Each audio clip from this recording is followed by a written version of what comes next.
topics we'll have with Tim Brando, Fox Sports, including a couple of great names that he worked with. We'll get to that a little bit later in the segment. But, Tim, thank you for your time. You're on with Craig and Paul. David Smoak as well, 365 Sports. So what did you experience driving through Waco yesterday?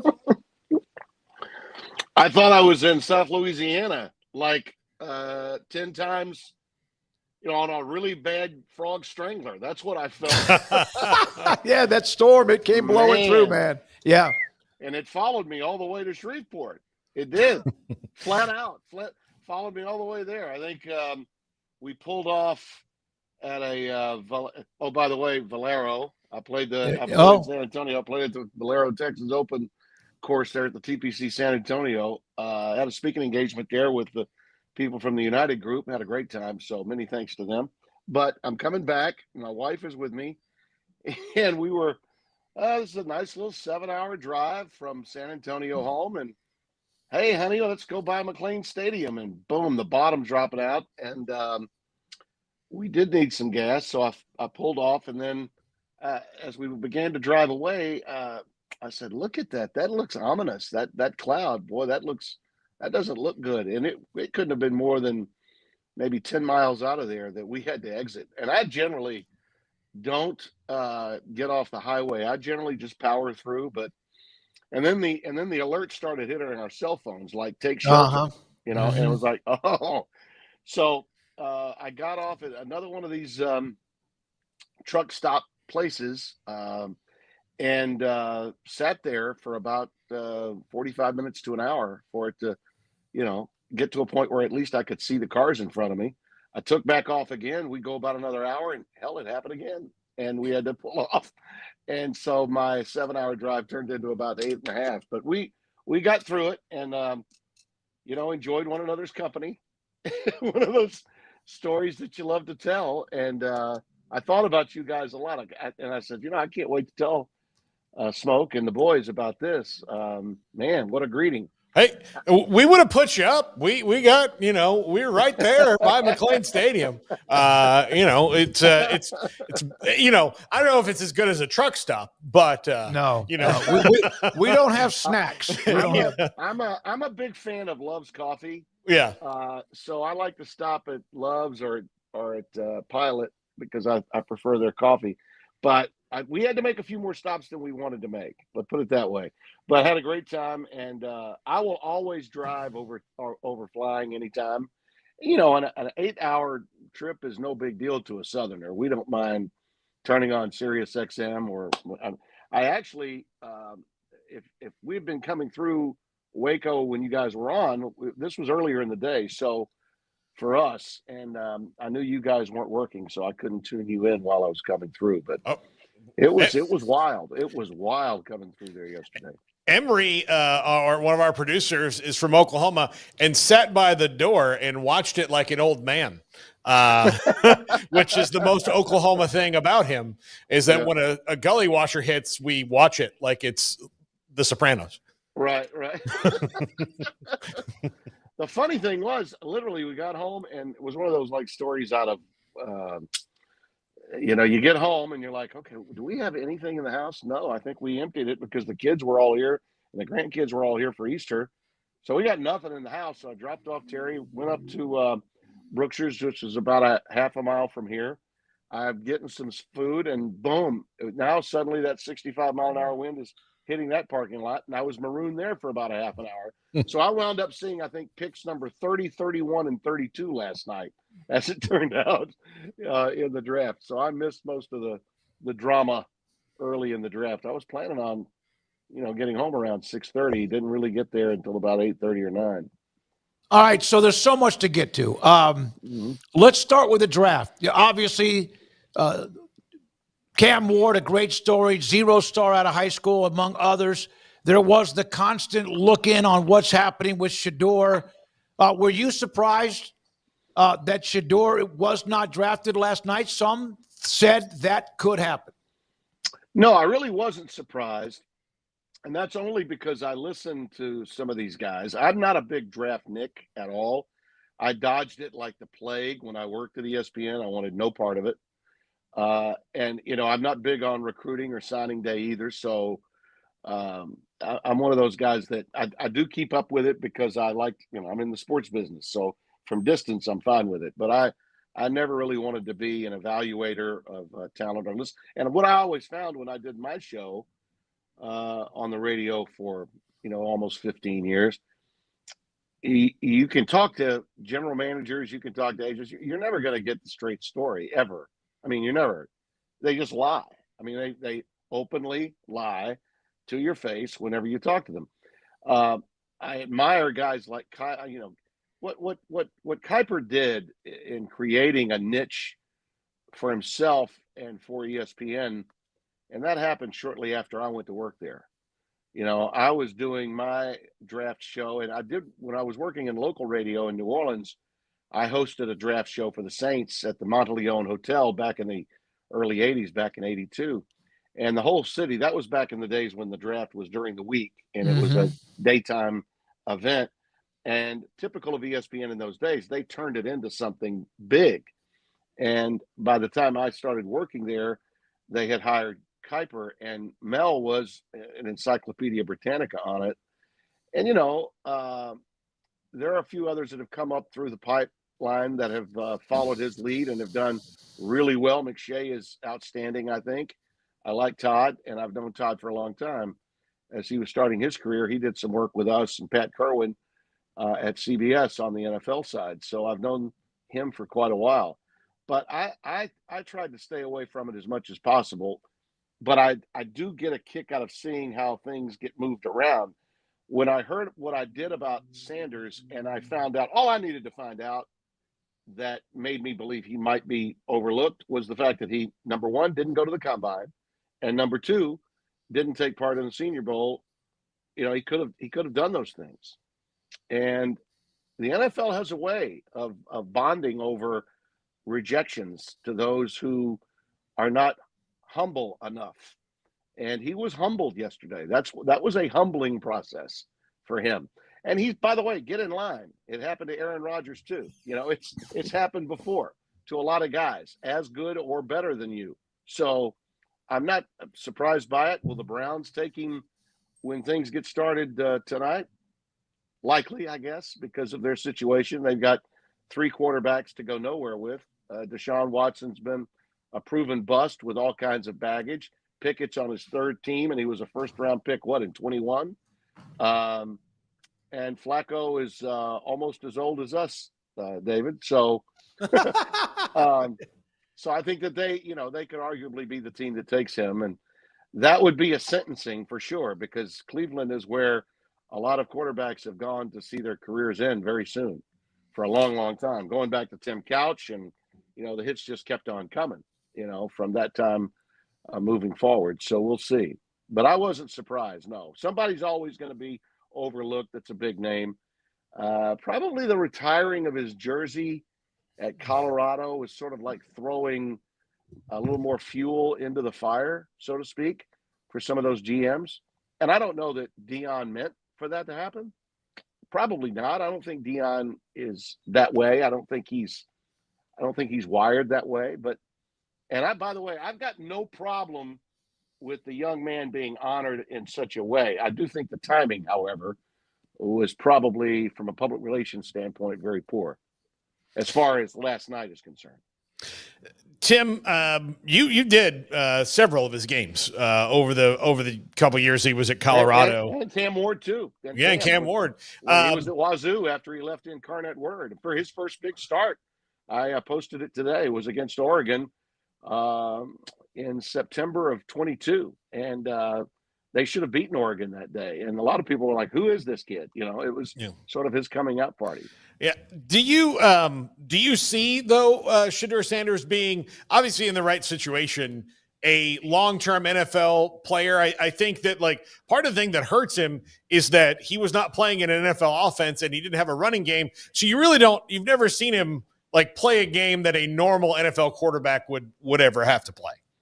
True. But I'll also say this. I think being hurt and being banged up and he went through a lot. I mean, by the time I saw him in the first game I called of his, it was the end of that first season. The offensive line was just a mash unit, and he could barely have time to even set his back foot, and the guys were all over him. I mean, Deion did not have the kind of depth at in the offensive front that he had last year at all in that first year. And he got banged up a lot. You know, he played through a lot of – I'll say this about Shedeur Sanders. There's nothing soft about that kid. He got hammered and came back up for more each time. You can take shots at him for a lot of things, but not that he's he's a tough competitor because he got hammered a lot and he always came back for more. He's demonstrative, not unlike his father. And the same is true of his brother, by the way, in their approach to the game. A lot of what's been said today by so many of the pundits, you can just tell they don't like Shedeur, and they really don't like Deion, so they take it out that way.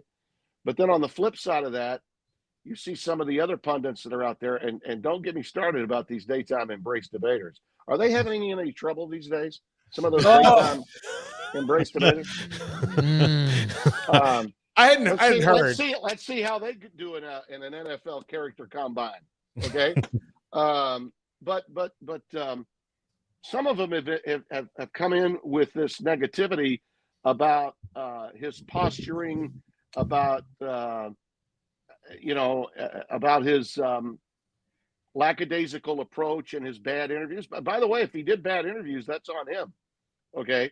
Not showing up for the combine, that's on him. Those are decisions that he made and his advisors helped make for him, I gather.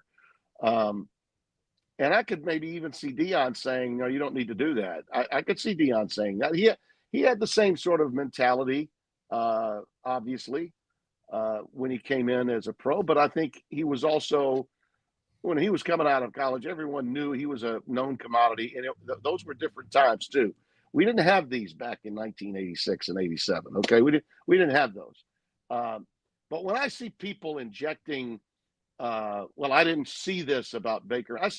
Ryan Clark needs to just take a look in the mirror from time to time before he makes statements. Okay, he made a comparison today on social media about Baker Mayfield and how he was not as maligned and was not as hurt by whatever happened with him off the field as was Shedeur.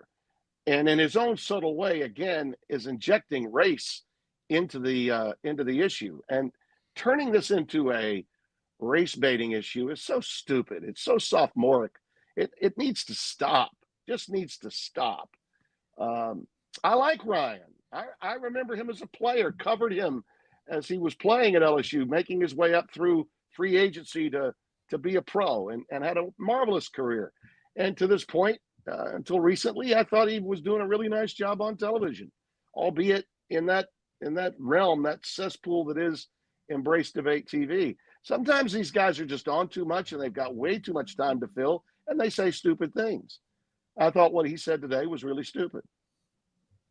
Tim, Jaxson Dart ends up being the number 2 quarterback, and we'll see tonight how quickly a Tyler Shuck or a Shedeur or whoever ends up going. But any thoughts? I mean, I remember it wasn't that long ago people were poo-pooing all over Bo Nix, and he ends up going pretty high as a strong season. What do you see in store for a Jaxson Dart? Certainly a guy that a lot of people have split opinions on. Well, another guy, by the way, I saw when he wasn't cool. We saw Jaxson before Jaxson was cool. Spencer and I went in to do a Cal USC game December 5th of 2021. Okay, so out of the COVID year, they've already hired Lincoln Riley. He's already announced he's bringing Caleb Williams with him. And Jaxson Dart is going to start against Cal with a USC team that was depleted and probably dressed about 55 to 60 guys that night in Berkeley. Cal did win the game, by the way. With a pretty good quarterback on their side, too, I might add. But Jaxson was a kid we had heard about, knew that he was highly thought of and highly recruited, but had not seen him at all. And he, a little bit like Shedeur, they didn't have much of an offensive front. He was running for his life much of that night, but he made some really pure throws. And it was very impressive to me, and I thought he acquitted himself in a way that he was going to attract a lot of attention as a transfer. And lo and behold, it was the former USC head coach, Lane Kiffin, that picked him up, that was able to pick Jaxson up and bring him into Oxford. He has really improved, tremendously, taken great steps, I think, with his play at that position. His decision making, the judgment in when to run and when to not run has been absolutely fantastic. I only saw him really make one terrible pass last year, and that was in the Florida game, wound up costing them an opportunity to be in the college football playoff. I mean, it was a bad throw. He did try to fit it into a window that he should not have attempted. That was the only really bad play I saw him make through the course of last year. I was not at all surprised when the Giants traded up that Jaxson Dart was the guy they were going to get. A little something in the water with the Giants when it comes to Ole Miss quarterbacks.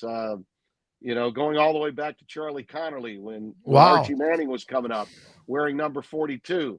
He played at Ole Miss and was probably the most highly thought of and well-known quarterback of his time. And that was when Archie was a kid growing up in Drew, Mississippi. And then, of course, you saw what happened with Eli and the great career that he had with the Giants with a couple of Super Bowls. So when the moment that was announced, I knew that Jaxson was going to get that spot. I want to make sure we have plenty of time for you to reminisce about Mike Patrick, but also about Lee Corso's impending retirement. But this week, the Judge Wilkin, in the House settlement against the NCAA, spanked all NCAA leaders again and gave them time, and yet they just don't quite get it about the slowly but surely adding in roster limits. Mm-hmm. Tim, they're playing with fire here. It's also a part of some sort of a negotiation. But this woman, Judge Wilkin, doesn't seem to be very much more patient if they don't get this done quickly. A lot of times when I hear about a judgment and you tell me she's being a little impatient, my eyebrow raises. In this case, hearing she's being a little impatient makes me smile like you couldn't believe, because something has got to be done. Somebody's got to shake these people and make them aware. My God, don't you realize what you're doing to yourselves? Why would you continue to throw yourselves under the bus the way you are? By the way, where are they going for this revenue sharing? Where are these payments going to come from, you ask? They're coming from the people I work for. They're coming from the people that are invested in college football, from the rights holders, okay? The Disney Corporation, the Fox Corporation. That's where this money's coming from, okay? And the rights are already incredible. Now, what are we saying? We're saying, okay, we'll pay you more. You got to give us more. We got to have a little better inventory. So, okay, this is what we have to do. And the pendulum will continue to swing in that direction. It's also time that those leaders of the college football conferences, of the college football playoff conferences, stand up and say, okay, we cannot win as long as the NCAA is involved in our futures. The NCAA's involvement in their futures are making them pay even more now than they would have paid before. It's like not paying your taxes over time and penalties and interests. You know what I mean? I mean, that's really what it is. It's like at some point, your CPA just needs to say, look, stop whatever you're doing and do this, because the penalties and interest is going to eat you up. It's going to eat the NCAA right out of it altogether. And I absolutely believe, I don't know when, but I think it's got to happen now. The commissioners, led by Sankey and Petiti, and I think Yormark and Phillips have to get on board too, and get the rest of the commissioners of the Group of Five conferences. We got to take control of this, because right now this thing is spiraling out of control. Yeah, we can meet the revenue share with the help of our television partners, but we're not going to be able to do that over this much time if we continue to allow ourselves to be policed by the National Collegiate Athletic Association. These people have been asleep at the wheel for eons, okay? We're talking decades now of mismanagement. And so, and this notion that you're going to be able to turn to Charlie Baker and he's going to be able to go and get guys like Raskin on the left and Cruz on the right to come together to make something good happen for college football, forget about that.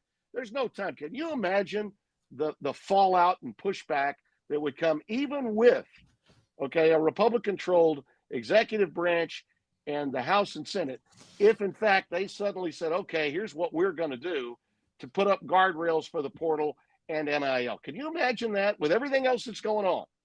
Okay. Politically, it's just not the right time for that. College football's got to start fending for itself, and it needs to do it immediately. I mean, immediately. Because right now, they might be able to pay their debts. But until they get some guardrails up, and they need to do it quickly, and it's going to have to be from those that govern the game, it's going to have to be from the power brokers involved in college football. Don't be looking to Charlie Baker for any help. I mean, the NCAA is batting 0 in court. This is yet another example of that, David. It's an absolute example of that. They also lost yet another eligibility case today with somebody who wanted to get another year because of something during his career, and the NCAA lost that, and he was given an extra year. Tim Brando with us, Fox Sports with us on 365 Sports. Paul? Tim, you bring up the Charlie Baker angle of it. I saw the story where they spent $450,000 on lobbying. That's money they set on fire this year because of that. Like it's a drop in the bucket to what they spent on everything else. But also, you're not going to get anything done without that second comma, and that is not coming until a little while. Why? Do you think that the power conference leaders can get together and write up something that they can get in action pretty quickly and just say, that's it? Do they have something in the kitty to just go, all right, here you go. This is what we're going to do. You guys have gone long enough. In the current climate, I don't think so. No, I don't think that anyone is able to do that. Or the reason why, look, Greg Sankey is pretty public with a lot of his thoughts about what's going on. Tony Petitti operates differently, different kind of leadership from him. Now, they're both in conversation and consultation, and they get along, and that's really good. I think it's glad that the Big Ten and the SEC are communicating because they do have to lead. From a financial standpoint, they are the leaders. They've got the most at stake, but they also know that the others have got to be taken care of. Otherwise, they are just dealing with themselves. And you can't just run off by yourselves and have college fans across the country buy in. Okay. They have to be, you're stronger together. Okay. It's like, it sounds trite. It almost sounds like, the headline of a speech I might be given to teams and or corporations. We're stronger together. But they know that. And right now, without the help of congressional intervention, I don't think either one, Sankey or Petitti, think right now that they can just take the bull by the horns. I believe they need to. I absolutely believe they need to.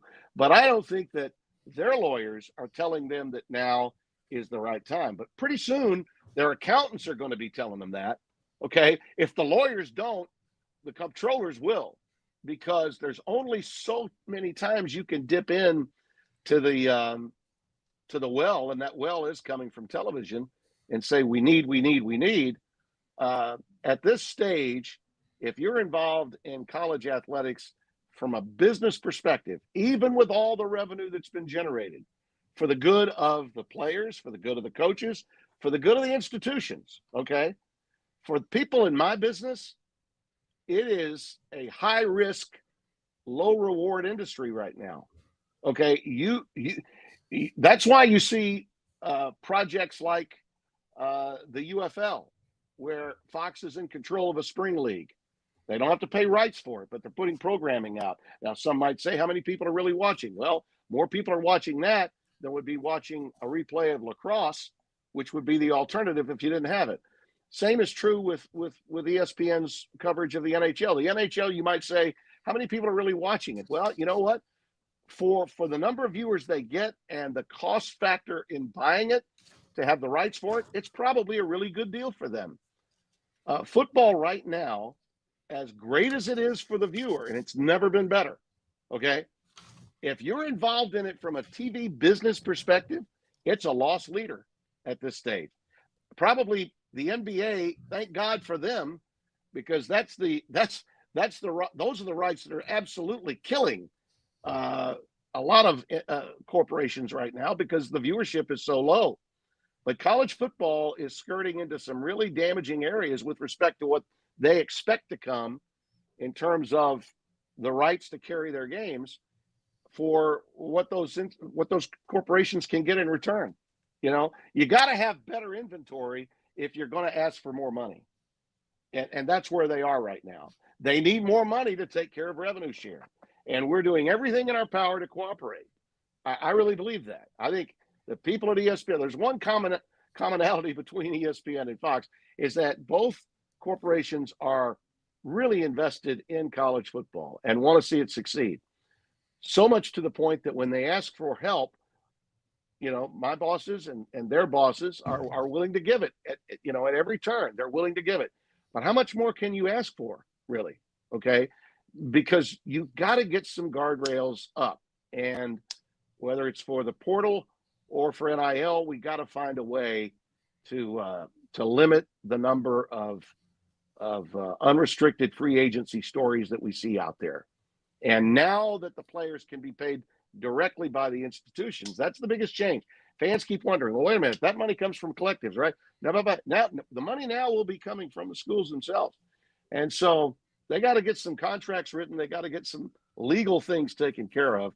Listen, it's bigger than any of us realize, okay? But I'm just telling you from my portion of the business that I'm in, I see what's going on, and I've been around for 6 decades doing this thing.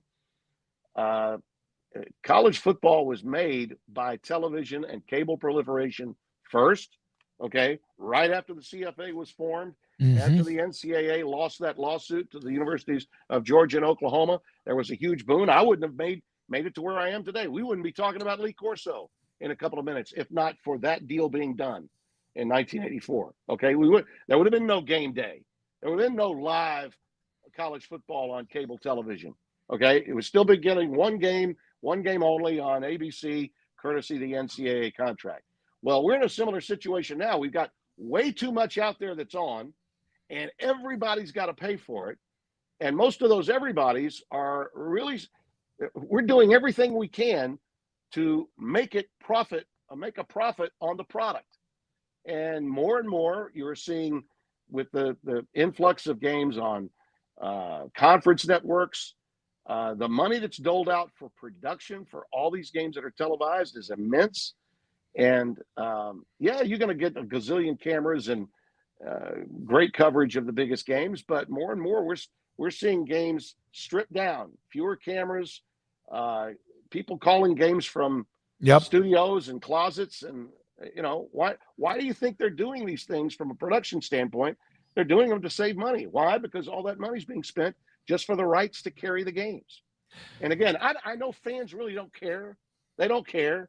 This is just entertainment for them. But I'm telling you, at a certain point, the rubber meets the road. And I think that the people that are in governance of college football at the college football playoff level, particularly, they know what they're facing right now. But now they gotta figure out where to go, what buttons to push, without leaning on the NCAA. The NCAA does two things. One, they sanction bowl games that we don't need, and they run basketball tournaments really well.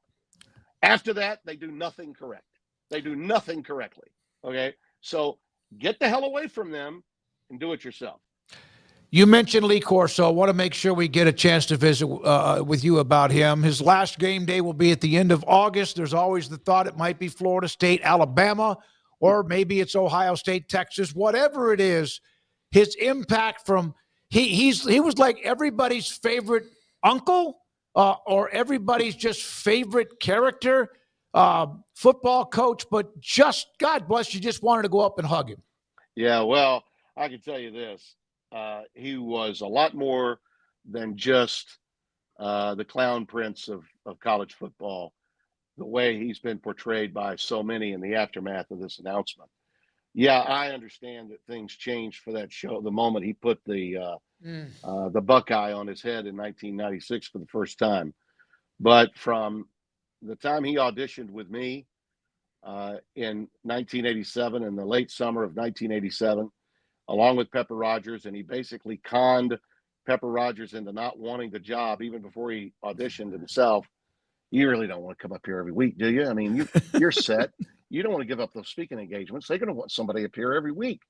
You know, and Pepper bought it.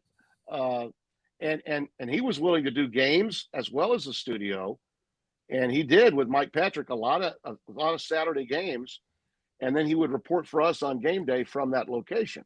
He was with us, but you'll see a lot of pictures at times of Lee with me, but very rarely was Lee on the set with Bino and myself in that first year, and maybe a couple of times in the second year. But he was part of our show all the time. We sent him wherever he was going to do the game. He would come on with us.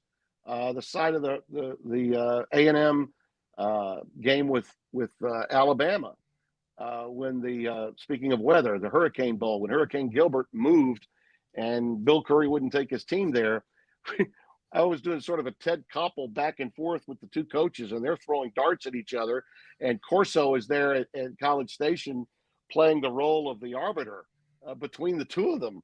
You know, they were about to go at it with each other, and that was great TV. And Lee was right there for all of it, helping me out.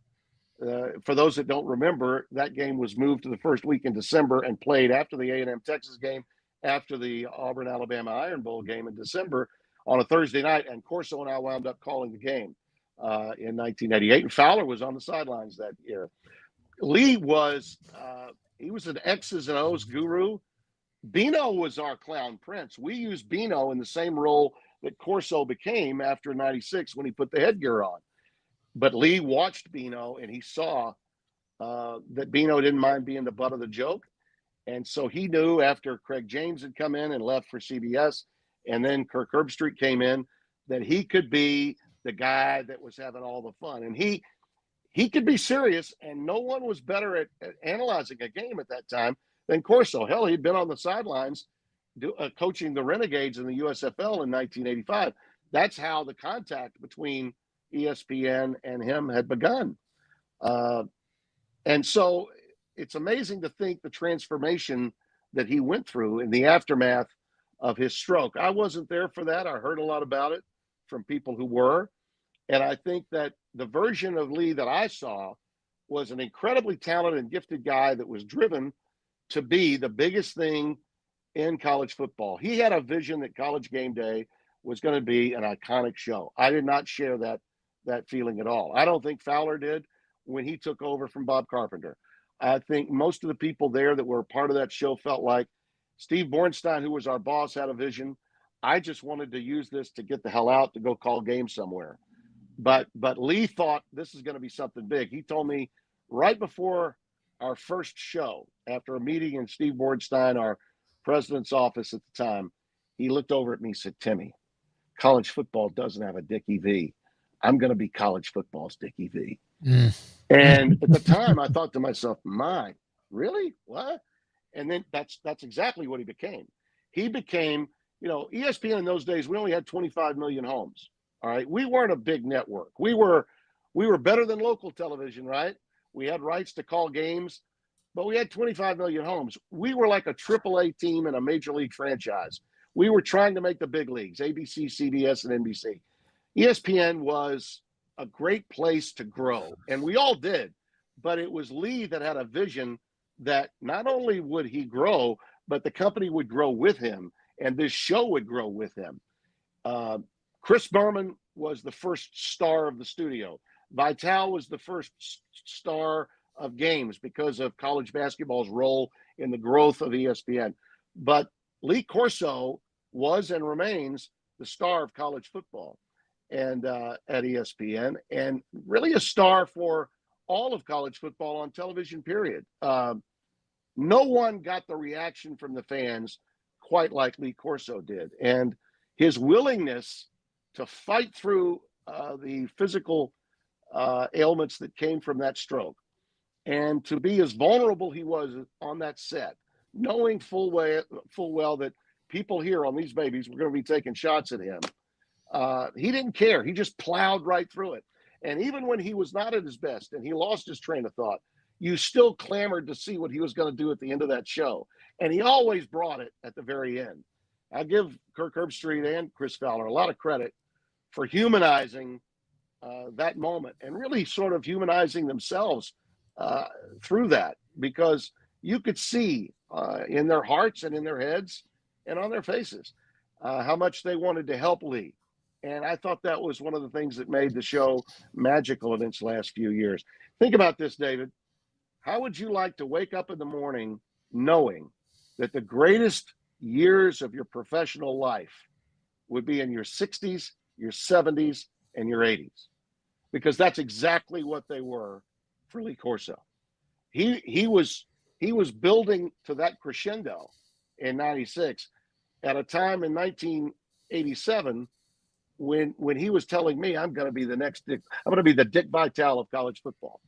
I wasn't buying it. I don't believe many other people were either, but he was right. And game day grew with and through him, and it became, I think, the most popular show of its kind. In the very beginning, we were just the very first college football pregame show ever, anywhere. There had never been a college football pregame show done nationally. The networks could never clear the time because of cartoons on Saturday mornings. Mm-hmm. But cable television could do it. And that was what Steve Bornstein had in mind. And there would have been no game day without Bino Cook. He hired Bino specifically for that show. And when he hired me, I didn't know he was hiring me for that, but he did. And they weren't happy with me when I left. But that's okay. I did what I had to do for myself. And it all worked out in the end. But Chris Fowler took it to another level as a host when he relieved Bob Carpenter, who was really more of a baseball guy anyway. But through those guys, Chris's work ethic, the hiring of Herbie after Craig left to go to CBS, those were genuine moves. But it was Corso's show. The reason those eyes were always going to be there were because people didn't know what he was going to say. And a lot of times he didn't know either. And that's why you watch. That's why you watch television. The spontaneity. Hey, okay, that's why you watch. He dropped an F-bomb one day. It was the greatest thing I ever saw in my life. But I did want to talk a little bit about Mike Patrick too. That's what I was going to ask you about. Yeah. Mike Patrick, especially when I was young and growing up, being the voice of college football on Thursday nights and Sunday nights. Tim, I can tell you as a 9, 10, 11, 12-year-old, when you have bedtimes and all this, and you have to negotiate as a sports fan with your mom of like how much game I can watch. Yeah. How long do I get to stay up, Mom? Yeah. Half the time it was Mike Patrick. Yeah. And I think no one has ever done his 3 minutes of setting the scene before he has to pitch it off to the color guys better than Mike Patrick. And I don't know if anybody ever will. I thought, and I asked him this one time, because as a studio guy, I always like to shake it up. The part of the studio that I would bring to a live event was trying to think about a different way of saying a warm welcome. A different way to say, here we are, and this is what's unique about the big house. Okay, this is what's unique about the old horseshoe. This is what's unique about Lane Stadium. Okay, or at South Carolina when they're playing 2001 Sprock Zarathustra. That whole bit when they're opening a game. And Mike said, Tim, just be who you are. I say it's great to have you with us because it is great to have you with us. And I look into that camera like I'm welcoming myself as an intrusion into their home. And I learned a lot from Mike because I was in his midst. That first year in 1986, when I was part of the CFA primetime team, that was our number one show on ESPN at the time. And again, when I got the opportunity, I was told in the summer that I was going to get a call and I needed to take the call, and it was going to be for a sideline gig. And I needed to say yes, even though I wanted to call games. It was by one of the coordinating producers, Terry Linger. And Terry said, Tim, you're going to want this job because it's going to propel you. A lot of big things are going to be happening. You need to be on this show. I had no idea that game day would be coming up next. I had no idea that this was my audition to move up to Connecticut and be full-time. I was still freelancing in Baton Rouge. Well, Mike Patrick was hired to be the play-by-play guy, and I had met Mike when I was doing college basketball in '85. He would be doing the game for Raycom and Jefferson Pilot, and ESPN would buy the video rights of the ACC, and they would send in their own announcers to do the games. So Vitale and I would go in to do the games, and Mike might be working with Dan Bonner or Jeff Mullins or whoever was doing the ACC games. And Mike could not have been more welcoming and kind to me. I was, 28 years old, trying to make my way.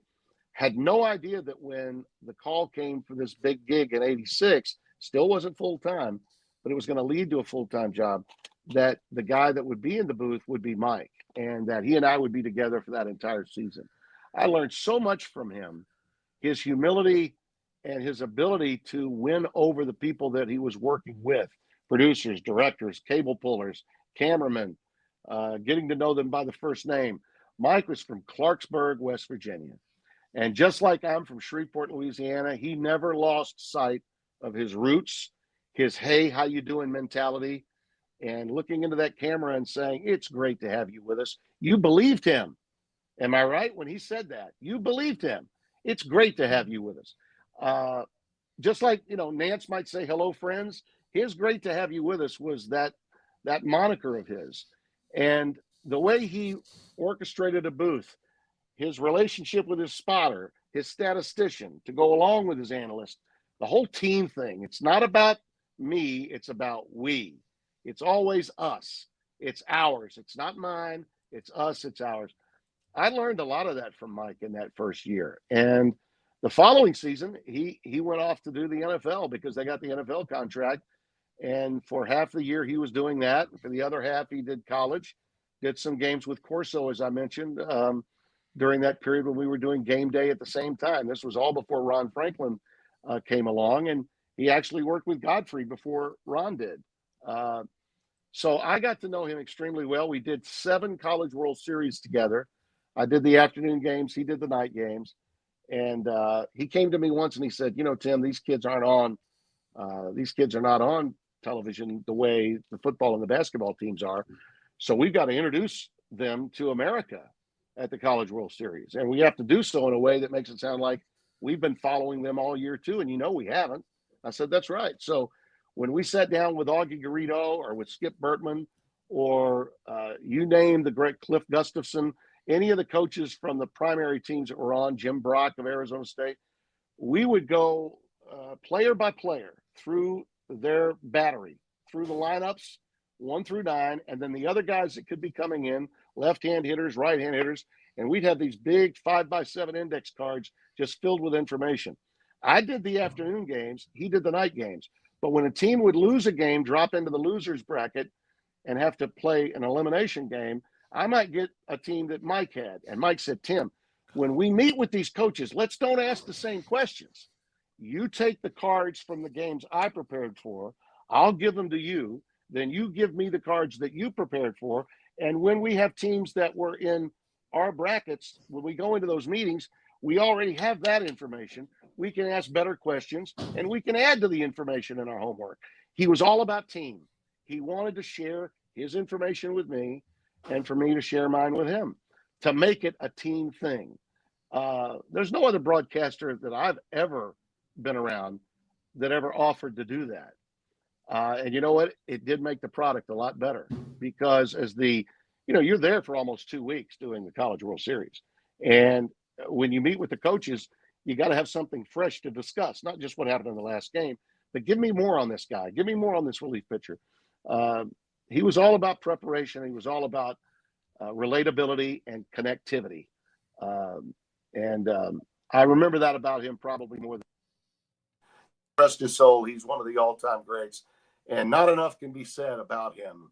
He deserves to be mentioned in the same breath with the Al Michaelses and the Summeralls guys that he did the NFL for 18 years on Sunday nights. I frankly thought that it was wrong when they got away from him when Monday Night Football moved over to ABC and Michaels wasn't going to do it. He did not want to do Monday nights, and that's where the whole NBC thing happened. I thought Mike should have moved right from Sunday into Monday, but they decided to go in a different direction, and they did. But Mike had an incredible run, and I don't think his name gets mentioned nearly enough among the all-time greats in play-by-play. Tim, thank you. Appreciate it. Glad you made it back to Shreveport safely, and appreciate it's been too long since we had you on. There's plenty more to get to. Thanks for your time, and have a great weekend, man. You got it, David. Thank you. Stay low. Yes, low. Stay low. Hit them in the fairway. Hit the greens. Fairways and greens. Tim Brando, Fox Sports, with us on many things, including Lee Corso